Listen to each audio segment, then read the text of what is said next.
Assalamualaikum warahmatullahi wabarakatuh. Kami Kumpulan Mawar bernombor 12 ingin membentangkan tajuk kajian iaitu Budaya Hinduism dan Cabarannya terhadap Pembangunan Peradaban Kontemporari. Kajian ini dilakukan di bawah subjek UTC 1012 Penghayatan Etika dan Peradaban dan nama pensyarah kami ialah Dr. Adibah binti Sulaiman.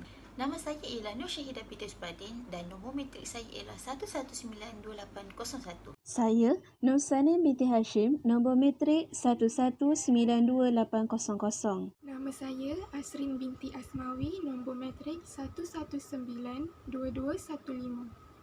Nama saya Nur Indah Syazwani binti Ahmad Firdaus, nombor metrik 1192813. Saya Nur Syahira binti Sulaiman, nombor metrik 1192244. Bagi kami, tajuk ini sangat penting dan memerlukan kajian kerana kami ingin mengetahui seberapa ramaikah golongan anak muda zaman kini yang telah melibatkan diri mereka ke dalam kancah hedonisme, dan dari kajian inilah kami dapat mengenal pasti tentang cabaran dalam menangani budaya hedonisme ini. Belakang kajian. Hedonisme merupakan satu budaya hiburan yang melampau dalam diri seseorang apabila matlamat hidup mereka adalah untuk mencapai keseronokan. Menurut salah seorang ahli falsafah, Aristippus Auxilium, keseronokan merupakan satu-satunya perkara yang dicari dalam hidup manusia. Seterusnya, pada tahun 1960, di Amerika Syarikat, hippie mula muncul sebagai satu gaya atau populariti. Gaya ini diadaptasikan secara berkumpulan sekaligus membawa kepada penyalahgunaan dadah.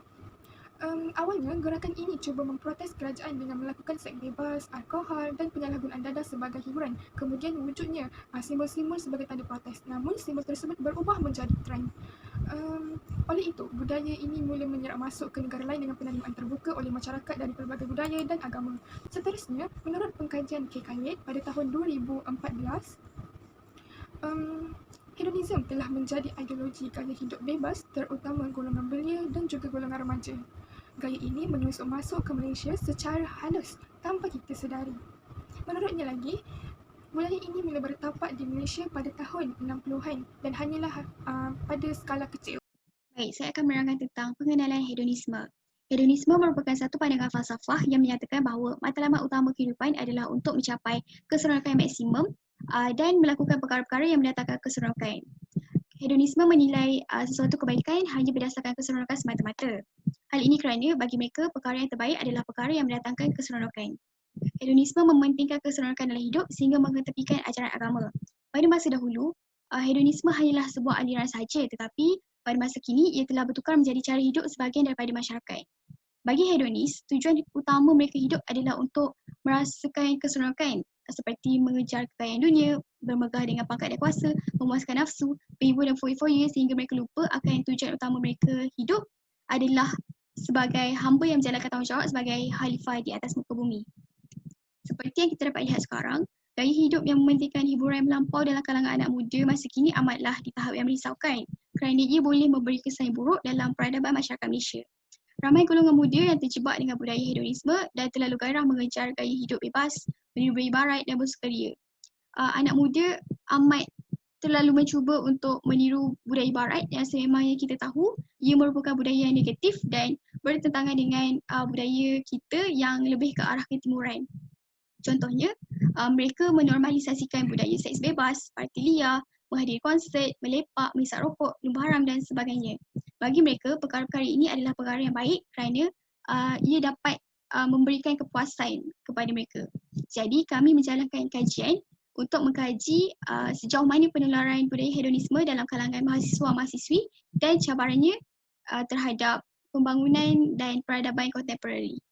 Terdapat dua objektif kajian yang kami jalankan. Yang pertama, mengenal pasti bentuk masalah budaya hedonisme yang berlaku di kalangan pelajar. Yang kedua, mengenal pasti cabaran budaya hedonisme pada era kontemporari. Kajian ini telah dijalankan di beberapa buah institusi pengajian iaitu universiti-universiti awam termasuklah kolej-kolej dan beberapa buah sekolah. Tujuan lokasi ini dipilih adalah untuk mengenal pasti bentuk budaya hedonisme yang berlaku di kalangan pelajar serta cabaran yang dihadapinya pada era kontemporari ini. Berdasarkan keputusan kajian selidik yang diperoleh, antara universiti yang memperoleh peratusan tertinggi respondennya ialah Universiti Sains Islam Malaysia UC merupakan salah sebuah universiti Islam yang lokasinya terletak di Bandar Baru Nilai. Seterusnya ialah Universiti Sultan Zainal Abidin UNIZA yang merupakan salah sebuah universiti awam yang terletak di negeri Terengganu Darul Iman. Berdasarkan peta 2 ini, kita dapat lihat bahawa UNIZA mempunyai beberapa cawangan kampus iaitu terdiri daripada kampus Gong Badak, kampus Perubatan dan juga kampus Besut. Universiti Kebangsaan Malaysia UKM. Lokasi Universiti Kebangsaan Malaysia UKM terletak di Bandar Baru Bangi, Selangor. Berdasarkan peta 3 ini, kita dapat lihat bahawa UKM terletak di arah selatan Kuala Lumpur. Skop kajian. Merujuk kepada data kajian kami, terdapat 65 pelajar universiti yang menjadi responden terhadap kajian kami. Sebanyak 73% daripada pelajar tersebut adalah berumur 20 tahun. Kami menyoal selidik tentang bagaimana mereka mengemukakan pendapat masing-masing berkaitan dengan cabaran pembangunan peradaban kontemporari. Ini bertujuan untuk mengetahui sama ada kecenderungan mereka ke arah positif ataupun negatif. Tambahan pula, soal selidik ini hanyalah dari sudut pandangan para pelajar dan bergantung kepada kejujuran mereka semasa menjawab. Kajian literatur. Pada bahagian ini, terdapat beberapa kajian lepas yang telah dibincangkan berkaitan dengan budaya hedonisme ini. Antara kajian-kajian lepas yang berkaitan dengan budaya ini ialah satu kajian telah dilakukan untuk mengenal pasti faktor-faktor penglibatan remaja dalam masalah sosial di Sekolah Kebangsaan Tunas Bakti Sungai Lilin Melaka. Hasil kajian mendapati bahawa faktor diri sendiri paling mempengaruhi responden terlibat dalam masalah sosial ini berbanding dengan pengaruh rakan sebaya dan masalah persekitaran sekolah. Kajian ini dilakukan untuk mengkaji faktor-faktor yang mempengaruhi remaja terlibat dalam masalah sosial. Seterusnya, kajian ini telah dibuat oleh Muhammad Raki bin Muhammad Syafin di mana mereka menganalisis data tentang budaya hedonisme di kalangan mahasiswa remaja Islam di Universiti Malaya yang tinggal di Vista Angkasa. Antara faktor penyebab kepada budaya hedonisme ini berlaku adalah lambakan muzik dan hiburan dalam pasaran dan media masa seolah-olah memberi galakan kepada pengamalan budaya ini dalam kehidupan masyarakat. Kajian ini dilakukan hanya tertumpu kepada golongan mahasiswa Islam, manakala kajian yang dilakukan sidik repertory grade untuk menilai responden terhadap budaya hedonisme. Hasil kajian mendapati bahawa pelajar pasca siswaza ini mempersepsikan budaya hedonisme di dalam diri mereka sebagai menimbulkan rasa keseronokan dan perkara ini didorong oleh pengaruh rakan sebaya. Hasil kajian gambaran budaya hedonisme di kalangan pasca siswaza Melayu ini diperoleh dengan menggunakan kaedah repertory grade. Malahan, berbeza dengan pekaji yang menggunakan Google Form. Kajian akhir sekali ialah berdasarkan penulisan daripada Harifah Hamzah yang bertajuk Budaya Hedonisme dan Cabarannya Terhadap Pembangunan Tamadun Ummah. Beliau berkata bahawa cabaran terhadap pembangunan tamadun ummah ini dalam aspek sosial ini berpunca daripada teknologi pada era ini.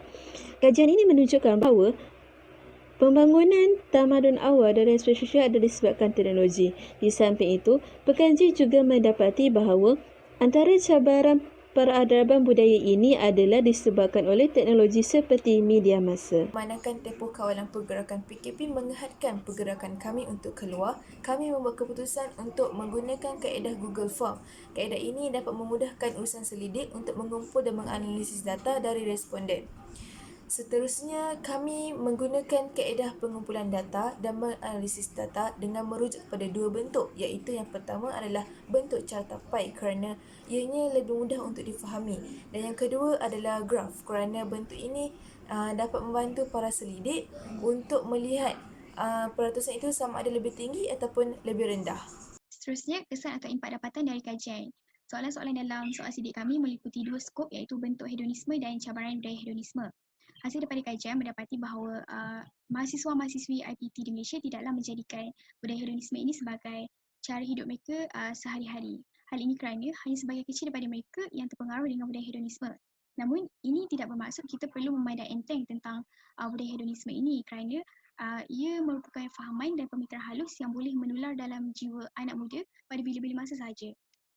Kita lihat dalam dunia sekarang, terdapat banyak faktor yang boleh menyebabkan tularnya budaya hedonisme ini dalam kalangan masyarakat. Faktor yang pertama, pengaruh teknologi dan media massa.